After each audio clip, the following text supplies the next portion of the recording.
Can we start? Yeah, today's class will be given by His Grace Ram Giridhari Prabhu. Hare Krishna Prabhu, please take over. Okay. Om Namo Bhagavate Vasudevaya.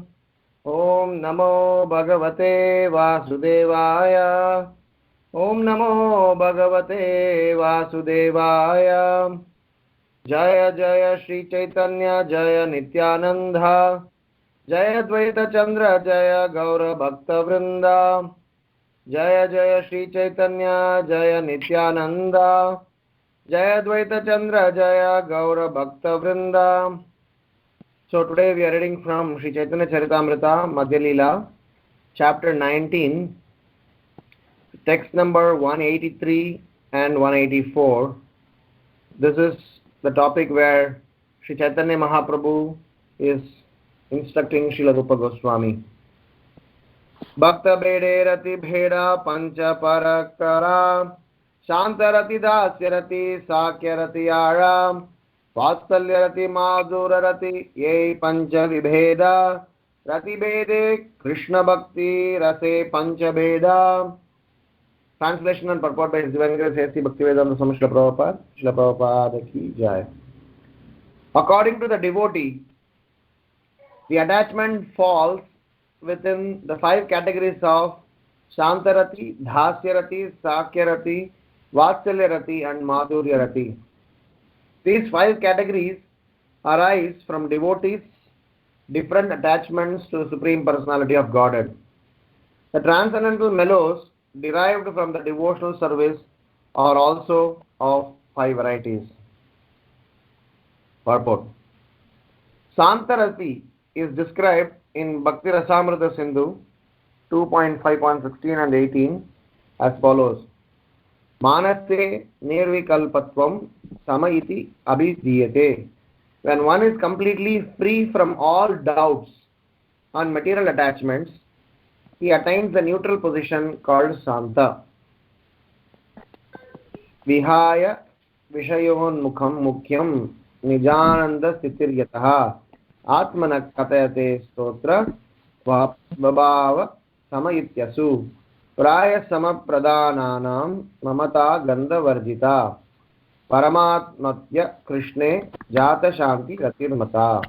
The Santarati, realization of Krishna, is in the neutral stage between the conception of impersonalism and personalism. This means that one is not very strongly attached to the personal feature of the Lord. An appreciation of the greatness of the Lord is called Shantarati. This is attachment not to the personal feature but to the impersonal feature. Generally, one in this stage is attached to the Paramatma feature of the Supreme Personality of Godhead. Ishvara Sarva Bhutanam Hrideshe Arjuna Tishtati Dhamayan Sarva Bhutani Yantra Rudani Mayaya.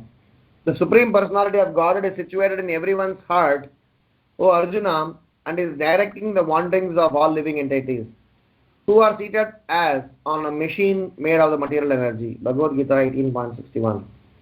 On the strength of the statement from the Bhagavad Gita, we can understand that in Santarasa, a devotee sees the Lord's presentation everywhere. Dasyarati is explained in Bhakti Rasamrita Sindhu as follows. Swasmad bhavanti ye nyunyas te anugrahya harer mataha aradhya tvatmikat tesham rati pritir itir rita tatra shakti kradam yantra kriti samharini hiyasu. When the Supreme Lord in his localized aspect is appreciated and a great devotee understands his subordinate position, not only does he surrender to the Supreme Personality of Godhead, but due to his subordinate position, he wishes to render some service and thus become favored by the Supreme Personality of Godhead. A devotee in Santarati is not very much willing to render service to the Supreme Lord, but a devotee in Dasyarati voluntarily wants to render service. Due to this attitude, the devotee in Dasyarati realizes the Supreme Personality of Godhead more fully than a devotee in Shantarati. He considers the Lord to be worshipable object, and this means that the attachment for the Lord increases. Thus, Dasyarati is characterized as Bhakti Parisha Anubhava Viraktir Anyatra Cha. In other words, on the Dasyarati platform,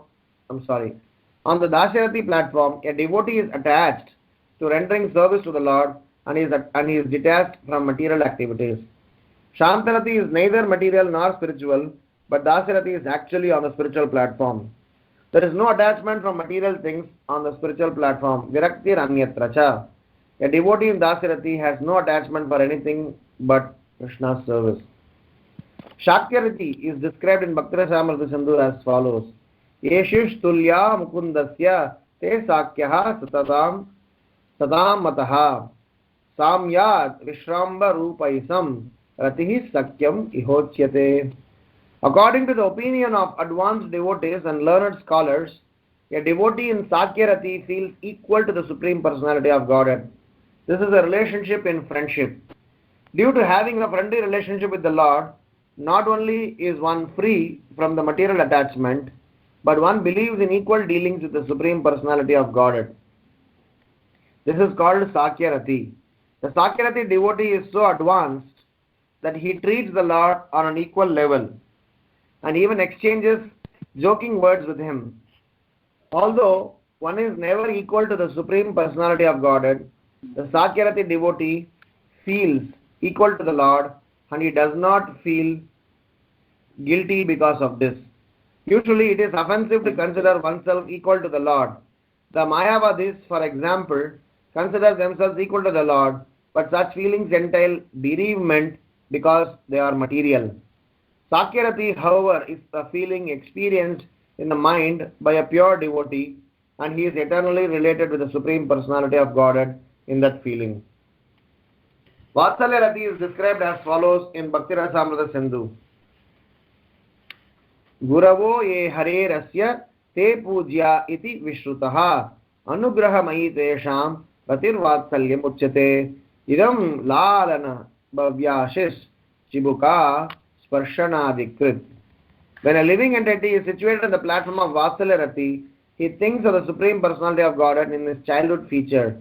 In this feature, the Lord has to be protected by the devotee, and at this time, the devotee takes the position of being worshipped by the Supreme Personality of Godhead. These feelings of parental love are called Vatsalya Rati.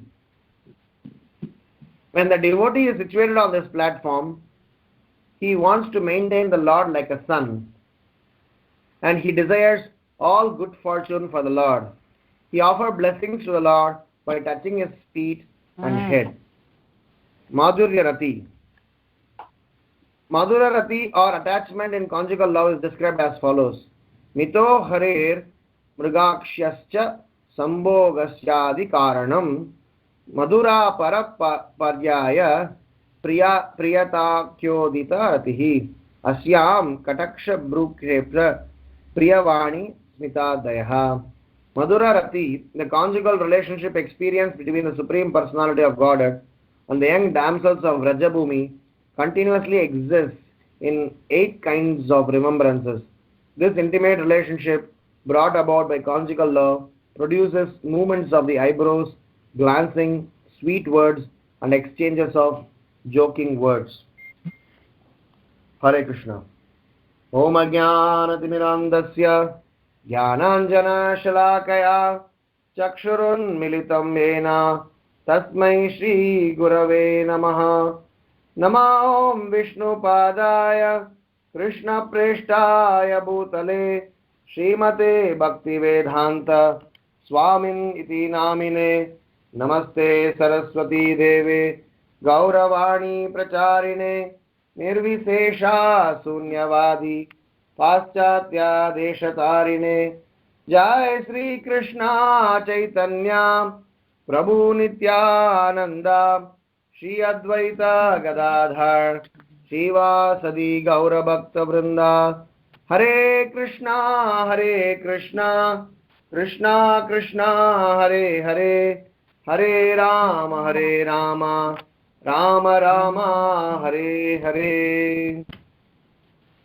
Of course, So hours this phone. God, my whole life. I feel like my whole life is sacrificing up. Hare Krishna.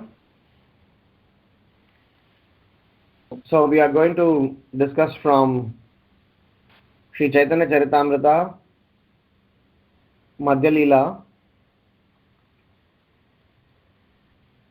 chapter 19, text number 183 and 184. This particular shloka is talking about some very interesting aspects of pure devotional service. So these pure devotional service that is described in this particular shloka defines about the 5 transcendental rasas that a devotee feels when he is performing devotional service, or different 5 categories of devotees who are serving the Supreme Lord. So this particular chapter is in itself very deep, and you all must have definitely gone through the set of previous verses where Srila Prabhupada is actually and technically explaining pure devotional service. He started explaining about prema and the characteristics of pure devotional service. And these characteristics of pure devotional service, as it is explained, Srila Prabhupada is diverging into different emotions that devotees experience. In our materialistic context, these 5 emotions that are explained about Santarasa, Dhasya Rasa, Sakya Rasa, Vatsalya Rasa and Madhurya Rasa, they are not something that we can understand from a materialistic viewpoint. In one of the earlier verses, Prabhupada writes in the purport that so long as somebody has a desire for materialistic attachment and attachment for liberation, he calls them as 2 witches. So long as these 2 witches are there in our heart, enjoying the materialistic propensity and desire for liberation, Srila Prabhupada says that these 2 are very, very detrimental in the progressive path of Krishna consciousness. So when we are talking about these subject matters of prema, one thing that we need to immediately do, which is contradictory to materialistic education, is to apply our materialistic logic. Because to understand, to comprehend all these wonderful loving relationships of devotees with Krishna, we have to grow beyond our logical reasoning.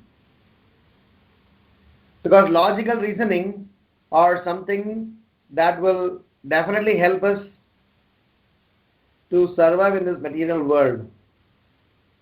But to survive in the spiritual world, or to progress in Krishna consciousness, or to develop our loving devotional service to the Lord,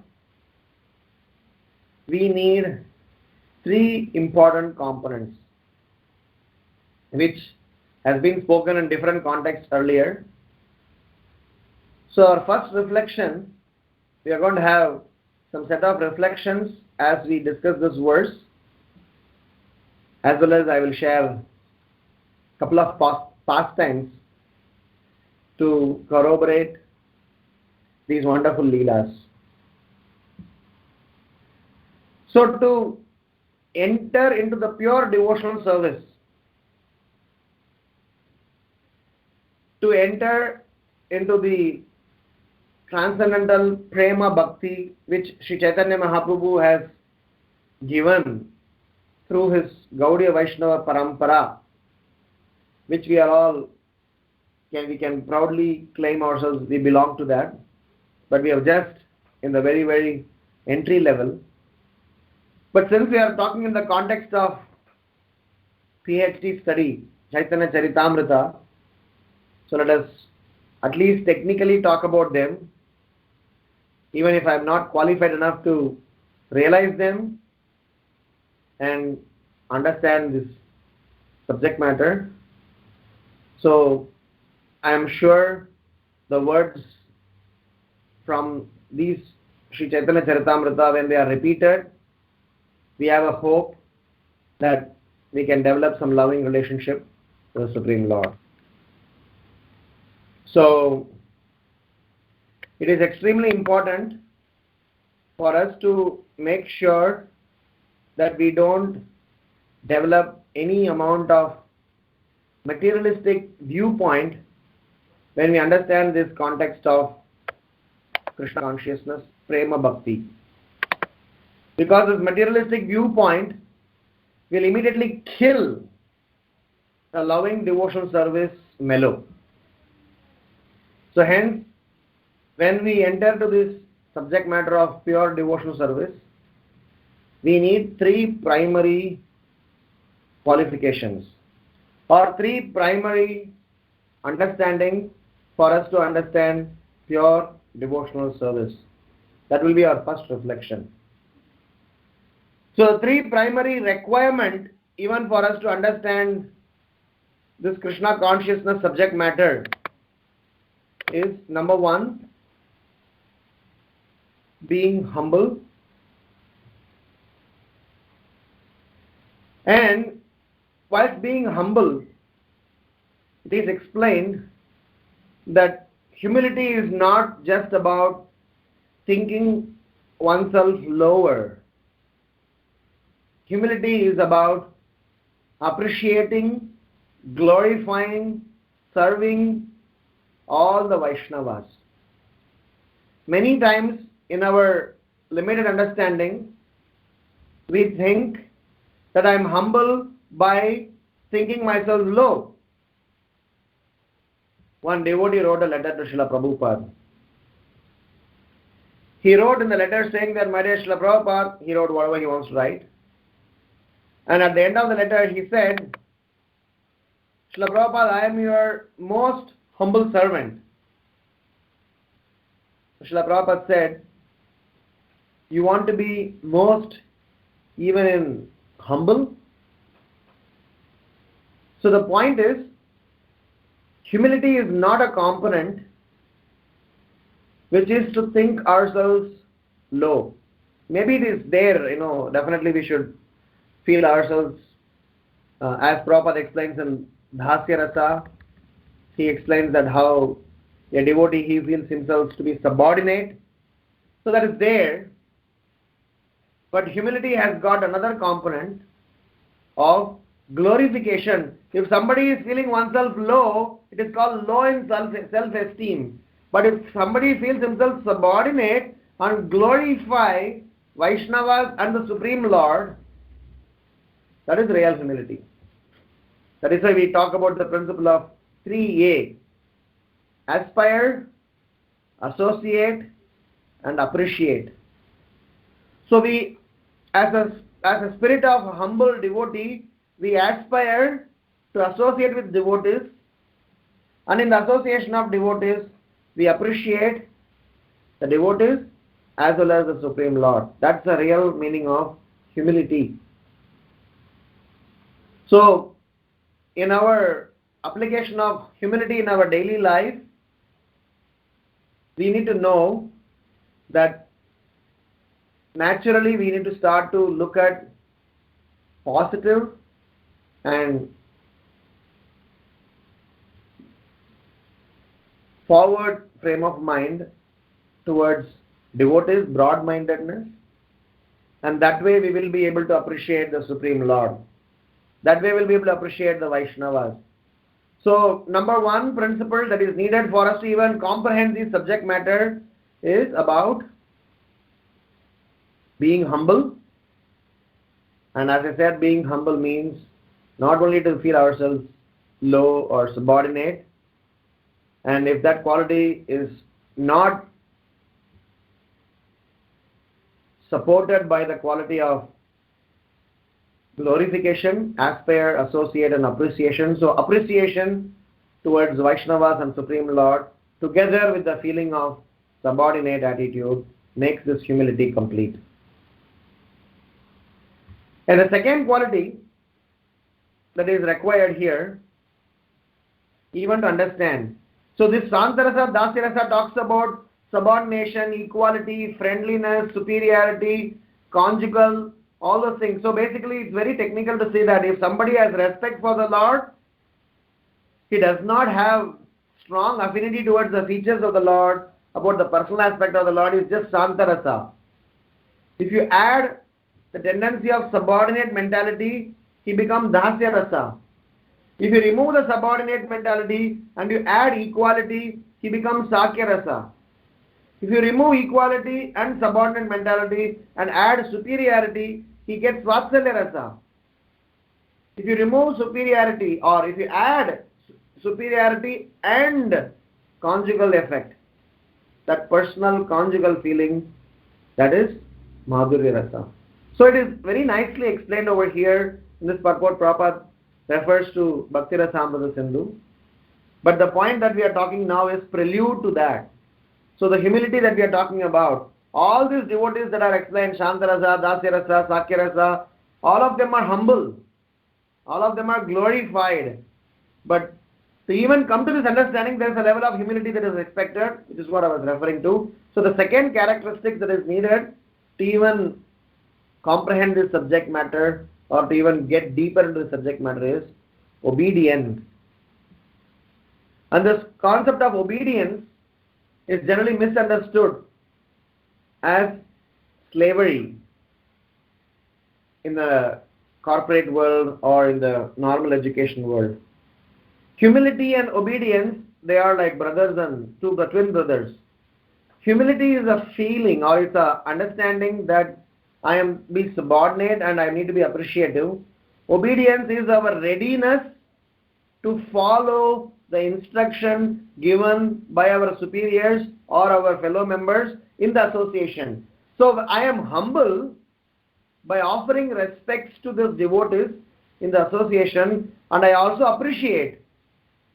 But the quality of obedience adds where I am ready to even do service to them. So it is actually a twin words. One is a cause, another is an effect. So this obedience comes with a rider. The obedience is, sometimes if it is not rightly understood, a kid is obedient to their parents out of fear. A youth is obedient to parent because of the need, because they are giving money.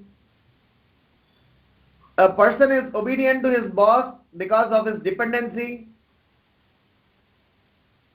Somebody is obedient to a relationship because there is some give and take there.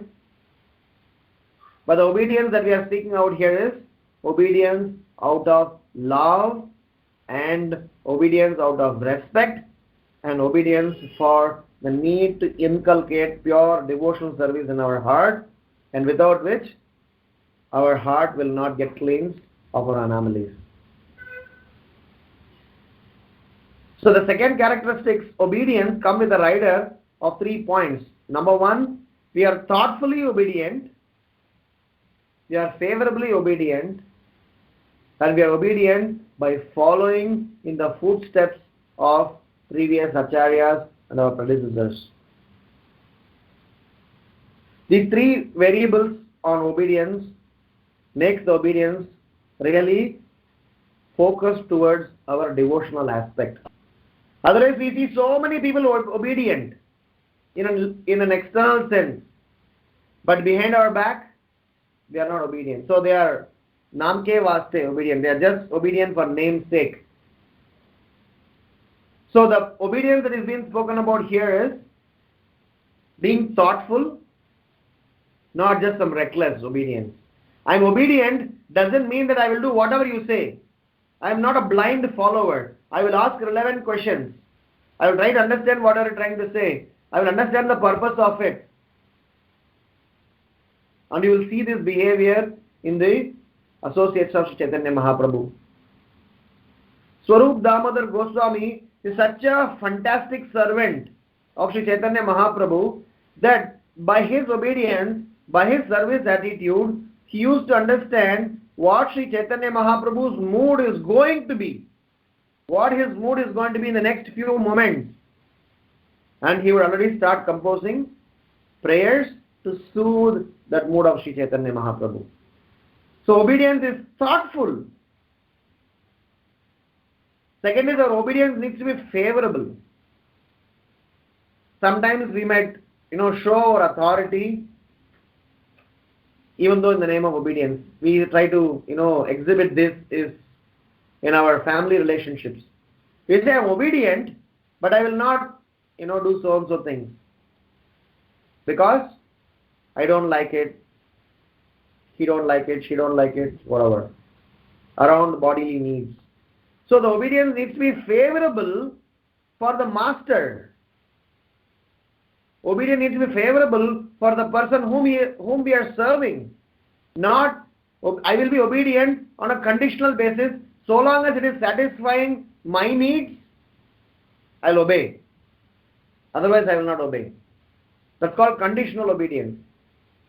But for us to understand pure devotional service, conditional obedience won't work. And the third aspect is about Anukulyena Krishna Anusilanam. So this is what I was just trying to explain. Anukulyena means favorably. Anusilanam means following in the predecessor's footsteps.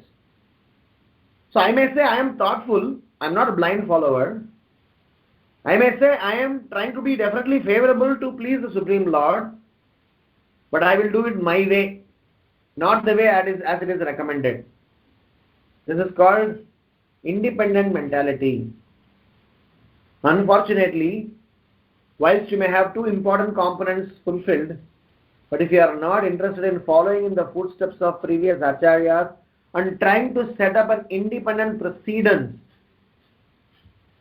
there is a risk of apasampradaya, a deviation. So the second principle that we need to understand is about being thoughtfully, favorably, and following in the footsteps of previous acharyas, being obedient. Which means I am available for service and I am definitely going to follow the advice and instructions that is given to me.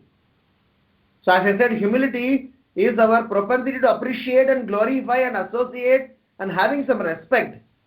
Obedience makes it complete because my respect is towards exhibiting service, implementing some service, doing some service. So there is a second principle that helps us in our understanding of Krishna consciousness. This third principle that makes us very, very important to keep through this layer of Krishna consciousness is keeping aside the frill benefits of devotional service, which is Prabhupada spoke about in the previous set of verses, where he said, if somebody is attached towards liberation, going to Swargaloka, having some spiritual, religious benefits, so that propensity will make the entire endeavor with adultered. Jnana Mishra is what is being talked about. Because what happens is that when we are trying to deal through this topic of Krishna consciousness, when we are trying to deal through this deeper emotions of prema, pure devotional service, we need to keep aside this propensity of Jnana Mishra, trying to merge, trying to get into liberation, trying to talk about Brahman realization, trying to understand about something which is too too shallow in comparison to Prema Bhakti. So this is very natural for people who are coming from a Mayavadic or monist theory. That is why Srila Prabhupada says in this purport that even though apparently Mayavadis may talk about equality with the Lord, but their equality is about, will bring in bereavement. But the equality that is brought in Sakya Rasa is something brings an enjoyment to the Supreme Lord. So the third characteristic that we need to be very careful about is not to have any mishra, any adulteration towards gaining knowledge, being intelligent, being scholarly, being logical reasoning, and trying to evaluate. There are a lot of devotees in this movement because of this propensity has even offended Srila Prabhupada. They said that Srila Prabhupada had only dealt some level because Prabhupada was dealing with mlechas and degraded people. Had Prabhupada dealt with self-realized souls, then Prabhupada would have dealt more deeper. So what Prabhupada has given is only incomplete. Also we can churn more. So these are propensities trying to overpower, trying to adulter the instructions given by Acharya makes us disqualified to enter into this Prema Bhakti. A very popular example we discussed in the previous chapter about Balabhadra Bhattacharya. Balabhadra Bhattacharya was with Mahaprabhu in Vrindavan when he was serving Sri Chaitanya Mahaprabhu. There was a rumor in Vrindavan that Krishna has reappeared. Krishna is dancing in Kaliya's hood in Yamuna river in the night. So the entire village went to see Krishna. What it actually was? It was actually a boatman sitting on the boat with his lantern light.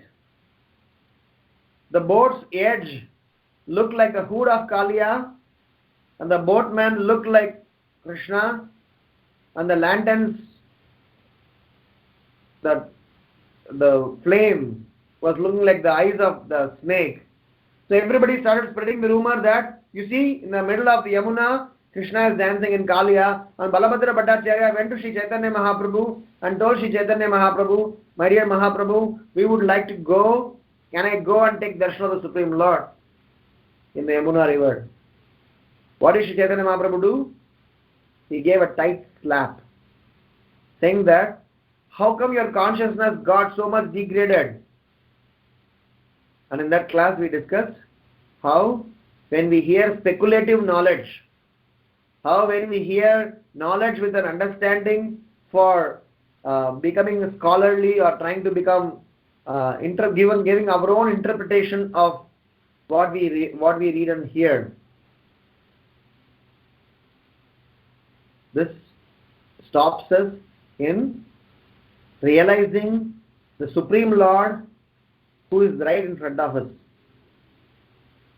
So the effect of this is we will understand the reality as illusion and illusion as reality. The reason is we hear from a relative source and not hearing from an absolute source. So the third thing that we need to be careful about is about this propensity to hear or propensity to be attached to relative knowledge, speculative knowledge, and knowledge about liberation and impersonal realization of the Supreme Lord. So our first reflection is on how these three qualities. Number one is about humility, and this humility is not about just thinking ourselves being lower or just low about us. It is about feeling ourselves subordinate to the Supreme Lord. In addition to it, we aspire, we associate, and we appreciate the Lord and His devotees more and more. So it is about how much I glorify others. That talks about how much humble I am.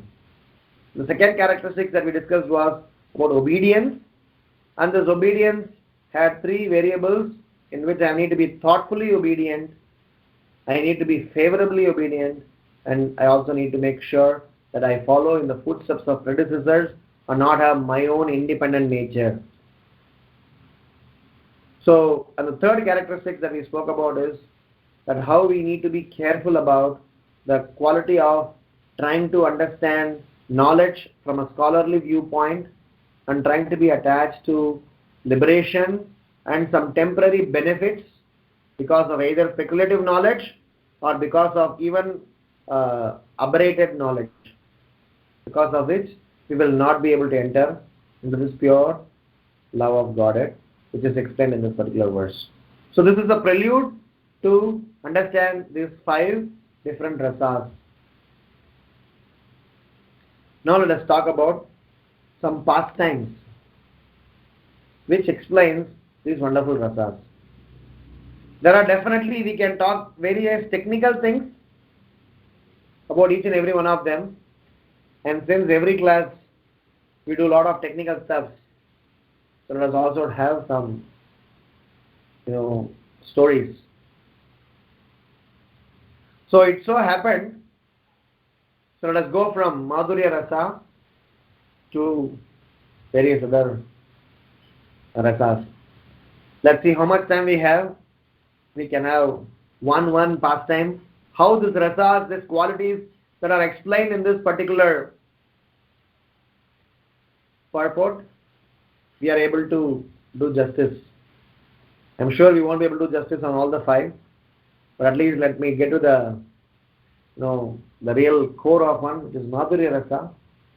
I just came back from Vrindavan, so a few pastimes that we shared and relished in Vrindavan, I can share, which are in the same context. So Krishna is mad after Srimati Radharani. Because of him being mad after Srimati Radharani, he was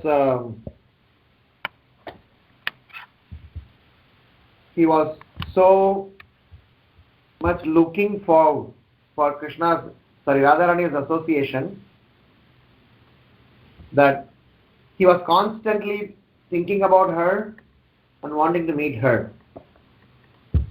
But by the arrangement of Yogamaya, Srimati Radharani was already married to Abhimanyu. According to the description, Abhimanyu was a dud, dull-headed, and a funny, cowherd boy.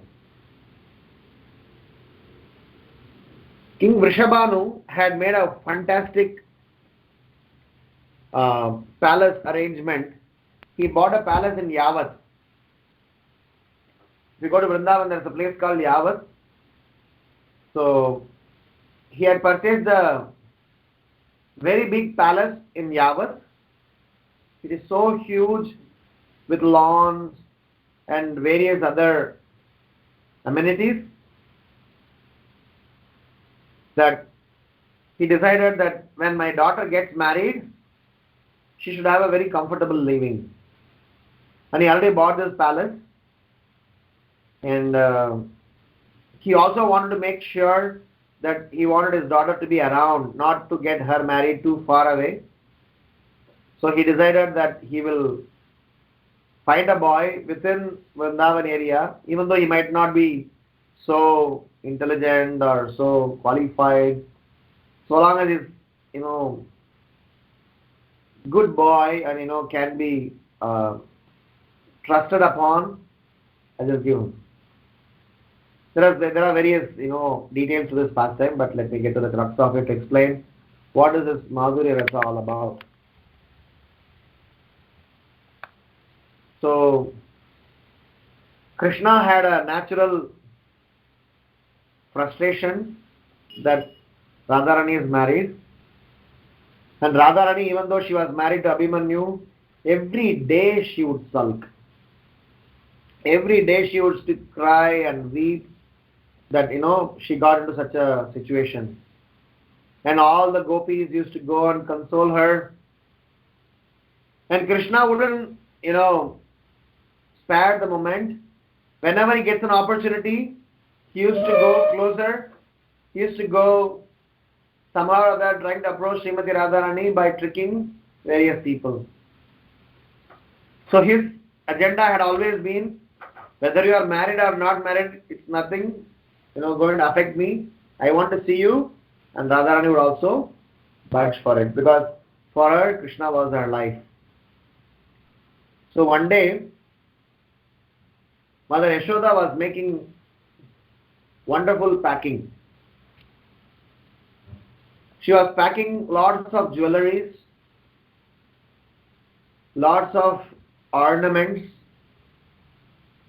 silk saris, and various other wonderful gifts for Srimati Radharani. So she was actually arranging in a box in a very organized way. Krishna came there. Krishna asked that, Maya, what are you doing? Who are you packing this for? So Yashoda Maya said, Krishna, please don't disturb me now. I'm little busy now, so I'll explain you later. So Krishna kept on pestering. He kept on pestering to an extent that Mother Yashoda had to, give some response to him. Said, I'm giving this gift, packing this gift for one of my very, very beloved, closest, very dearmost person of my life. So Krishna said that, who is that? He said, I am the one and Balram is the one and we are at home. So whom are you packing this for? So Yashoda Maya said that I am packing this for Srimati Radharani, who is equally dear to me. Her husband is going to come to meet Nanda Baba. So please don't disturb now. I will pack this before her Abhimanyu comes here. So Krishna wanted to do something about it, because this is going to Srimati Radharani. While this was going on, some visitors came, some jeweler man or somebody visited their house. So Yashoda Maya got a little distracted. So she told the assistant in that house, hey, please pack this bag. I have kept everything, what is necessary. Please lock this up and give this to Nanda Baba and ask him to hand over it to Abhimanyu, who is Radharani's husband. And please give this letter that I am giving. So Yashoda Maya wrote a letter, or maybe conveyed the message, that my dear Srimati Radhe, my dear Radhe, these gifts that I am sending to you is very special. I want you to use this gift every day. I want you to wear all these ornaments. I want you to enjoy with this gift every day. And this is very, very dear to me. And I am sure you would also love this. I'm just paraphrasing what she said. So, when Yashoda Maya left with that message to the servant to give it to Nanda Baba, Krishna came there. He told the servant, hey, follow my instruction. So he threw out all the ornaments, all the silk sarees and what a wonderful things that Yashoda Maya had packed, and made the box empty, and Krishna went and sat inside that box. When Krishna went and sat inside the box, Krishna had his arrangement with the servant, because the servant was very cooperative with Krishna, so they had an understanding that he will keep quiet and not tell anybody. So Krishna went inside the box and told the servant to lock it up and give it to Nanda Baba to hand it over to Abhimanyu. So the servant did as instructed. So the box is going and he's lying with Nanda Baba. Abhimanyu came, he did some, transactions or whatever there is, correspondence. And finally, Nanda Baba gave this box to Abhimanyu saying that Yashoda Maya had given this gift with this message to hand it over to your wife. Please make sure that you give it to her. So Abhimanyu carried the box in his head and started walking towards his house in Yavat. On the way, he found this box so heavy. But still he thought to himself, wow, today I've got wonderful gifts to my wife. She's always sulking. So probably, if she sees all these gifts from Yashoda Maya, maybe she is going to be a little, happy. So, and it's interesting, Sanatana Goswami explains this. When he was taking, he suddenly started to feel joyous feelings. He suddenly started to feel transcendental emotions.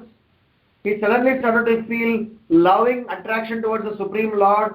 He suddenly started to feel all sorts of emotions which he has never experienced so far. I'm sorry, this is explained by Rupa Goswami, this particular pastime. Right. I think it's the nectar of devotion in the last part. So, Abhimanyu carrying this to his house. In that house, Abhimanyu's mother, her name was Jatila. It is explained, her name was Jatila because she had a matted hair, and it is nicely explained that like her hair is matted, her consciousness is also really confused. And she is very cunning, and she cruelly treats Srimati Radharani, make her work in a very bad way. So, but to add to the glory, it is explained that Jatila, even though she was cruel, to help Krishna's pastime, Yogamaya made her half blind. So she can only see things little hazily, not very clearly.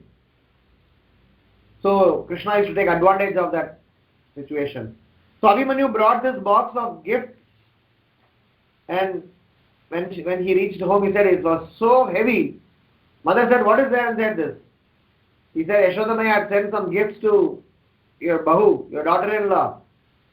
Jatila said, go and give her. Since morning she is crying. I don't know why she is crying. She is going on sulking. At least by seeing this, she will be happy. So Abhimanyu carried this box to the room of Srimati Radharani, and when she went there, all the other gopis were there. Lalita Shaki was there, Vishakha was there, Chandravali was there. All of them were consoling Srimati Radharani because she was so much feeling separation from Krishna. So Abhimanyu went and kept this box, and he said, Yashoda Maya had sent this gifts. You please, enjoy them. And he left. He was, as explained, was not so intelligent. He was wanting to wait and see what this gift was. He said, okay, and he also felt that there were a lot of girlfriends there, so he just wanted to leave them alone. He left. And suddenly when Abhimanyu left, everybody started to feel a very transcendental emotions. They started to feel ecstatic. Because all of them were moros. Radharani was crying, but out of blue, suddenly when the box came in this room, she started feeling all transcendental loving emotions and feelings for the Lord. She couldn't comprehend how come and where from this feeling is coming. Then they all decided to open this box. So when they opened the box, Krishna was hiding inside the box, came out, and he was stretching his hands and legs, like that he just came out. And And to everybody's surprise, he jumped out of the box, and all of the gopis were so happy and so ecstatic. Srimati Radharani was in trance. Krishna was feeling so happy. But what happens when they are very happy? They naturally tend to become naughty. Up till they saw Krishna, they were longing and they were feeling separation from Krishna. The moment Krishna came, they started to behave naughtily. So they started to overpower. So what is explained over here, Madhura Rati, the conjugal relationship experience between the Lord and the young damsels of Rajabhumi continuously exists in 8 kinds of remembrances. This intimate relationship brought about by conjugal love produces movements of the eyebrows, glancing, sweet words, and exchanges of joking words. So the naughty behavior started. All these 4 things started. Eyebrows raised up. Wow! How come Krishna? Then everybody started to glance and, in Hindi we say, gur rehte, staring at the Lord. Then Srimati Radharani started to play some naughty jokes. He said, Yashoda Maya said she has sent some valuable jewels. She has some valuable gifts for me. She has sent some valuable saris. You, Krishna, a naughty boy, because of you, I lost all the gifts. Is it fair? So she started to joke with Krishna. So Krishna, they started to tease. All other gopis said, you see, you are coming hiding to see Srimati Radharani. I will go and complain this to Nanda Baba. They are going to catch you to them saying that what sort of a naughty person, what sort of a thief you are. And Krishna started to, say that, no, I am not, coming here hiding. Actually, this box was empty and I was feeling cold. So I just thought I'll just go and lie down and stretch. Somebody locked this box and brought it over here. I didn't purposely come over here. So this way, both gopis and Krishna had a loving exchanges. For a few moments, all the gopis, they were teasing Krishna. Then they left Krishna and Srimati Radharani alone. So this relationship is actually devoid of knowledge. This relationship is devoid of respect.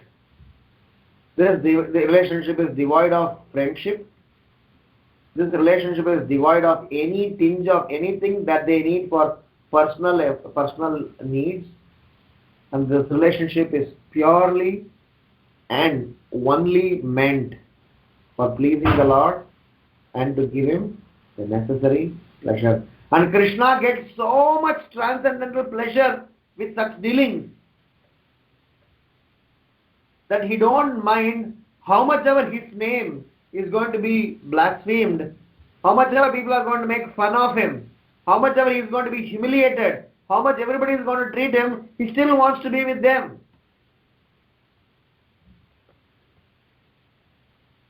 As I said, we won't be able to do justice to all the other rasas. So we'll still stay on this Madhurya rasa. The reason is, we are now dealing through Prema Bhakti. We are dealing through highest amount of devotion. And the highest level of Prema Bhakti is Madhurya. And in Madhurya, highest is Parakya. So hence, at least to make justice to that, let me just say a few more words on this. We go to Dwaraka. In Dwaraka, Satyabhama, Rukmini, and all the people in Dwaraka, whilst they loved Krishna, whilst Krishna gave them all opulences, they used to always have a doubt. That is, Krishna actually corresponding and transacting with us, or is Krishna trying to be in a lost state? So Rukmini said to Narada Muni, this is from Brihad Bhagavatamrita, she said, my dear friends, my dear devotees, Krishna, even though he is with me, sleeping with me, even in the night, he used to call out the names of different gopis. He used to call out the names of different girlfriends. He used to keep his hand playing flutes. He used to blabber. He used to sing some songs. While asleep, he was always doing this. And many times in the morning when I got up, I used to see his pillow being wet because he would have cried the whole night. There are a lot of days and a lot of nights he wouldn't come out of his palace.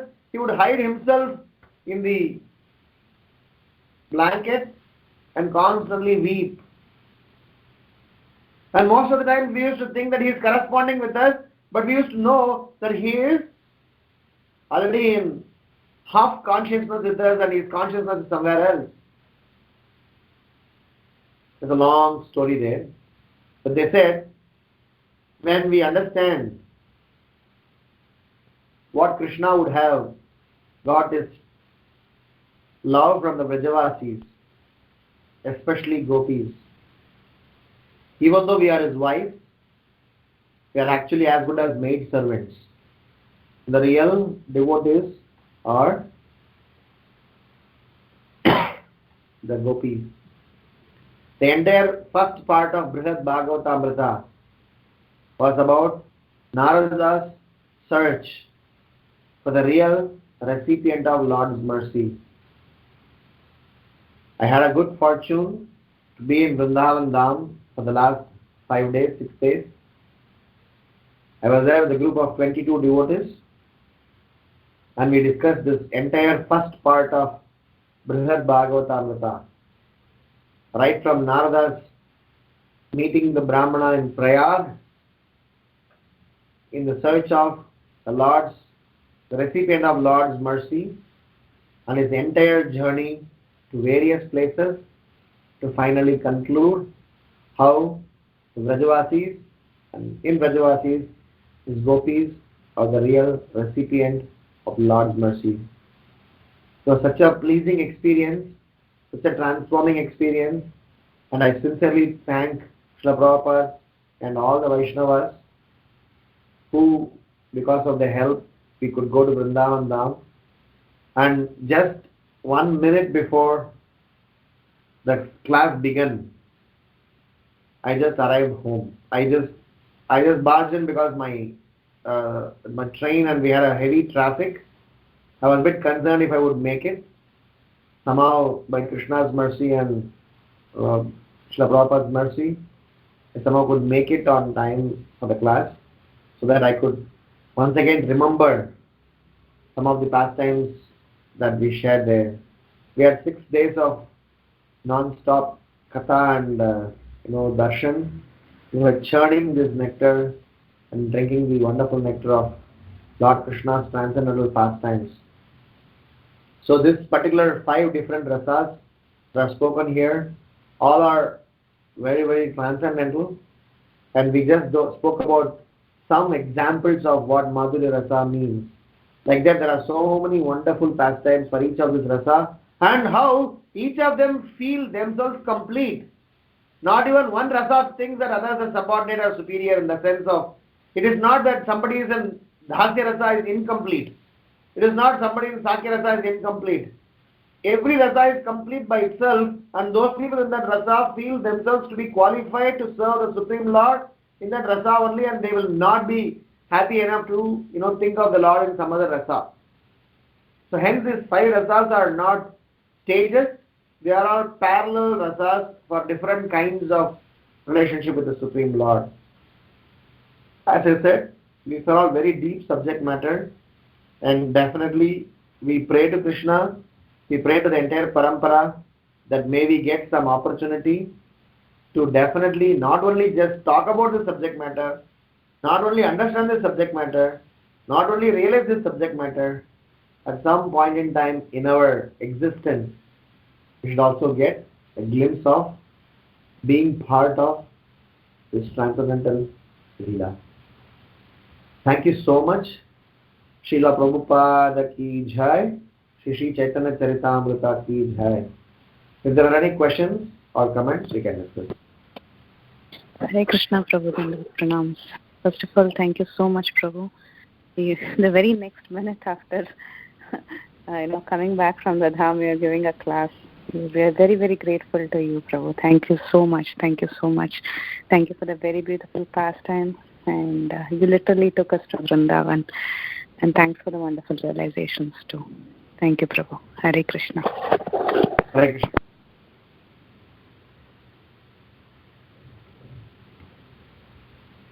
Any other questions or comments?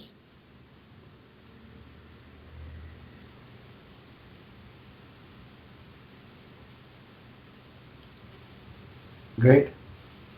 So, thank you so much. Actually, I accepted the class today, so knowing that I would reach here afternoon 2:30, but our whole journey got delayed and the train was delayed, and even the train reached around 6 o'clock. We had such a heavy traffic. It took around 2.5, what it used to take for 45 minutes to 1 hour, took 2.5 hours to come. So that's why it became neck of the moment. I was really thinking halfway through, should I message and then I won't be able to make it or not, and I was just really praying that at least it's not fair to let somebody know in 5 minutes ahead of time to say that can you please manage somehow.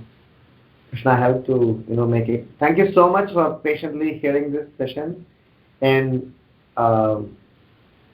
please keep engaging in the service, and it's very nice to speak Krishna Katha. Srila Prabhupada ki jai. Hare Krishna. Thank you so much. Hare Krishna, Prabhu. I'm sorry to interject late.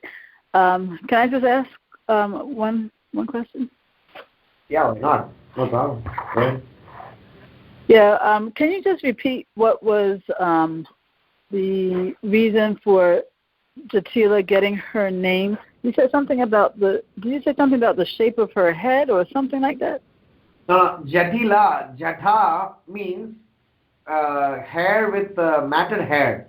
Okay, so it is explained that she used to have matted hair. That is why people used to call her Jatila. And Rupa Goswami explains that it is not only her hair were matted, she was a cunning lady, her consciousness were also matted. It was also like little clogged.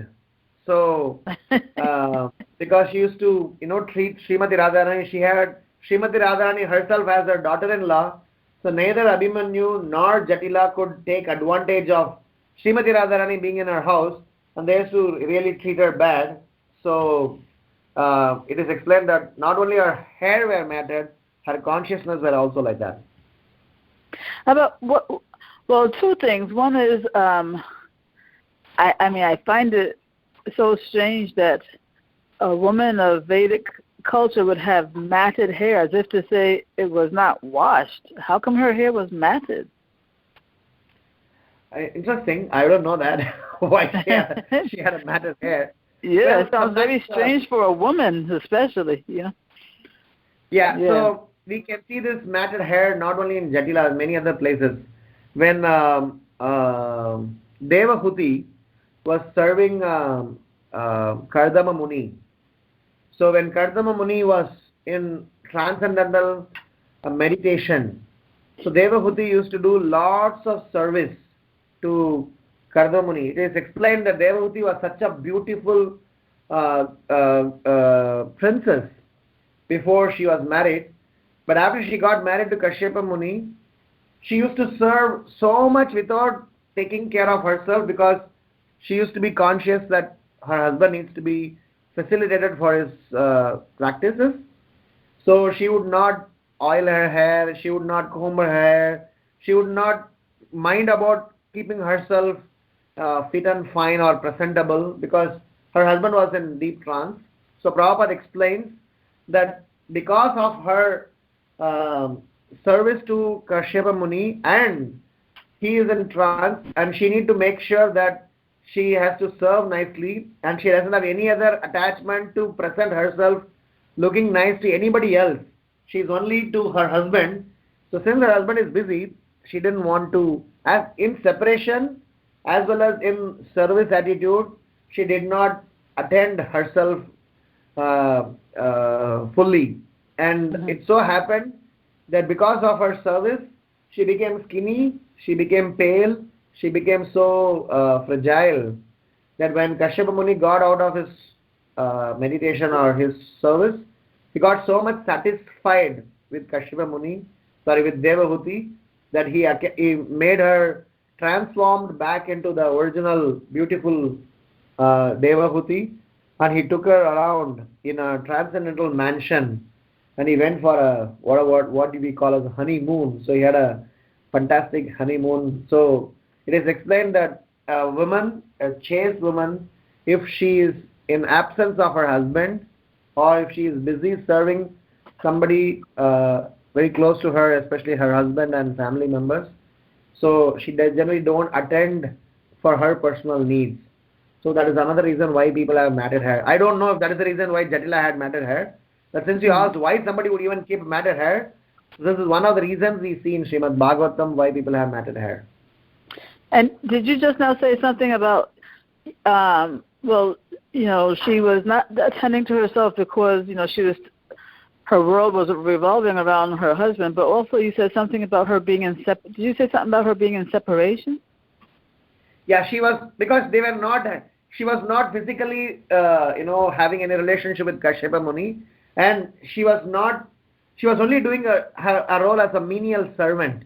There was nothing beyond that. She was doing as a maid servant or menial servant, and they didn't have a conjugal relationship. They didn't have any formal husband-wife relationship. So, and she didn't want to present herself to presentable to anybody else, because she realized that her beauty is to be only for being beautiful to her husband and as a feeling of chastity. So she felt herself to be like that and served her husband. Mm-hmm. Yeah. So she was like in separation from her conjugal relationship with her husband. Not exactly feeling separation. She was satisfied with what she was doing, but since Kashyapa Muni got out of the trance, he knew that Devahuti is definitely a wonderful devotee, and why not definitely satisfy her, because as a duty of a grihastha, he need to satisfy his wife and give a good son. So he blessed her with a good son for the service that he did, and the son happened to be Kapila Dev. So for the service that she did, she got a fantastic conjugal life. She went on a transcendental honeymoon on a flying mansion, and as well she got a son as Kapila Dev, and eventually got self-realization. So Prabhupada explains, a chaste wife with an intelligent husband, combination produces Krishna consciousness. Mm-hmm. Mm-hmm.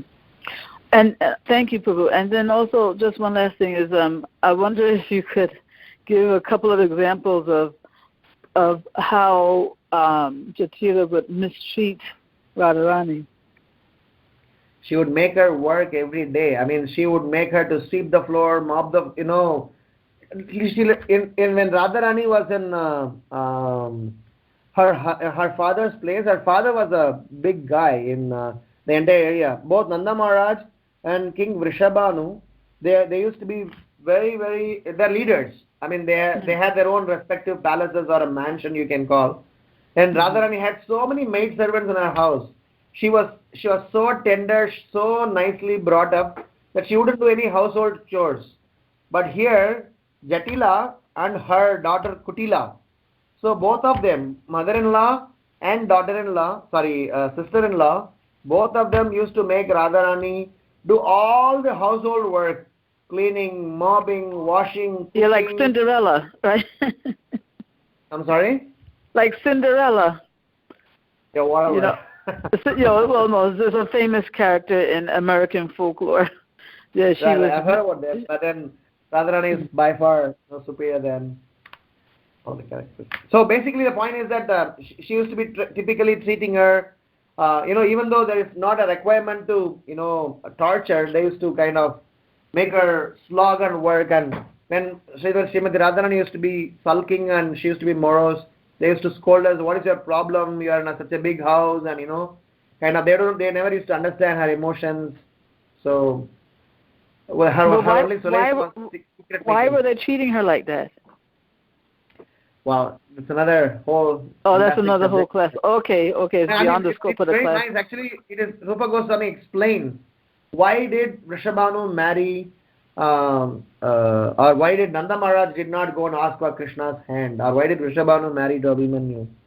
So one of the reasons it is explained that it is actually the arrangement of Yogamaya, because to explain what is Parakya, Swakya and Parakya are two categories in Madhurya Rasa, and in that there is a category, Vipralamba meets, in love in separation. There are so many details to this, but at least let us talk only two things: Swakya and Parakya. Swakya means loving one's wife.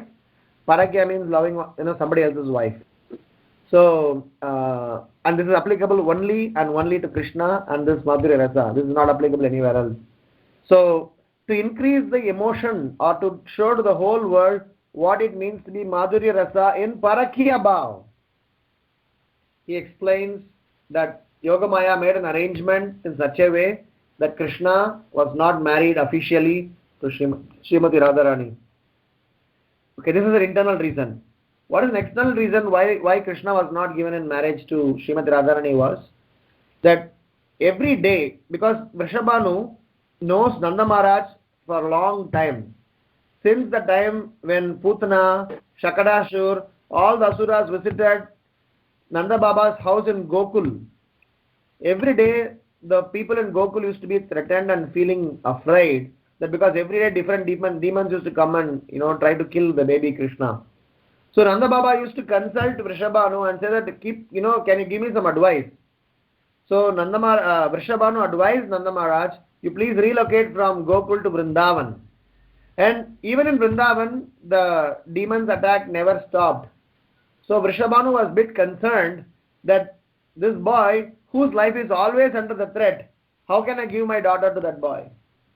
This is also Krishna's trick, but the point is this is an external reason why he didn't choose, because constantly they were attacks, one after the other, after that, there are a lot of attacks that happened. But on the hind side, Krishna and Radharani did get married in a very secret arrangement in a place called Bhandirvan. We had a very good fortune to spend one day in Bhandirvan. Wow, such a fantastic day it was. Day before yesterday we were in Bhandirvan. So we were discussing this pastime of Radha and Krishna's marriage and so many other pastimes. So there Lalita Shaki is arranging this wedding arrangement, and Radharani, Krishna and Brahma is acting as a priest, and Krishna applies vermilion on Radharani's forehead and accepts him as wife. This is a secret wedding that happened, and this is not declared, and nobody in Vrindavan or nobody outside of those 3-4 people knew this happened. So in one sense Radha and Krishna got married, in one sense they did not get married. So there is very detailed, complicated and also a little superlative nature of love that they share, which we can technically speak, but to realize you need to have a lot more endeavor to be done on all those 3 things that we spoke about. Mm-hmm. Okay, Prabhu. Of course, there's so much, so much more that can be said, but I understand we're getting late. But thank you very much for very fascinating details. You only whetted my appetite more. It's very nice, Mataji. It's very nice. I'll tell you, Krishna consciousness is transcendental, and the more you give up our material quotients, the more give up our other quotients and just get into. That's why Chaitanya Mahaprabhu says elsewhere, Krishna consciousness is very simple for simple-minded, and it is very complicated for difficult-minded. So because if we are not simple-minded, for us Krishna consciousness is very complicated. But if you go to a place which is simple, and when you are in that environment, lot more things which were very difficult for us to understand, we can very easily understand. So dham, that is why in the Panchanga Bhakti, dham vas is considered as one of the important components. And we all, if you don't have an opportunity to be in dham, at least you should long and yearn to go in dham. I have many lessons we discussed in the last 6 days, so maybe in the future classes we'll share some of them. Yes, but I mean, so is it safe to say that the reason why Krishna and Radharani are not considered married is because that marriage happened in secret? Yes, and it's also by the arrangement of Yogamaya that Krishna and Radharani, if they become wives, then Parakya Bhav is not there. Parakya means, so to increase that and to present to the whole world Madhurya Rasa in Parakya. So this is something very unique, special, and that's exactly that emotion, that prem is what Chaitanya Mahaprabhu is giving us. We will not go to Madhurya, but the point is that the mellow that you derive in Madhurya, that highest level of prem, is Chaitanya Mahaprabhu is capsuling and embedding that in Hare Krishna Mahamantra, delivering it to us. That's why Prabhupada says, when somebody chants Hare Krishna Mahamantra attentively, definitely they will get the Prema Bhakti. So what others in Vrindavan got it, we would also have a glimpse of it, or we would even get a whole bunch of it. Depends upon how deep we are in our chanting and our devotional service. Can you just say very slowly that name of that forest where they got married? Bhandirvan. Bhandirvan. Yep. Okay. There are 12 forests in Vrindavan. This is one of the forests called Bhandirvan. Bhandirvan. Okay. Thank you so much, Prabhu. Wonderful. Thank you. Hare Krishna. Any other questions or comments? Jai. Hari Bol. Thank you so much. So we will discuss next week.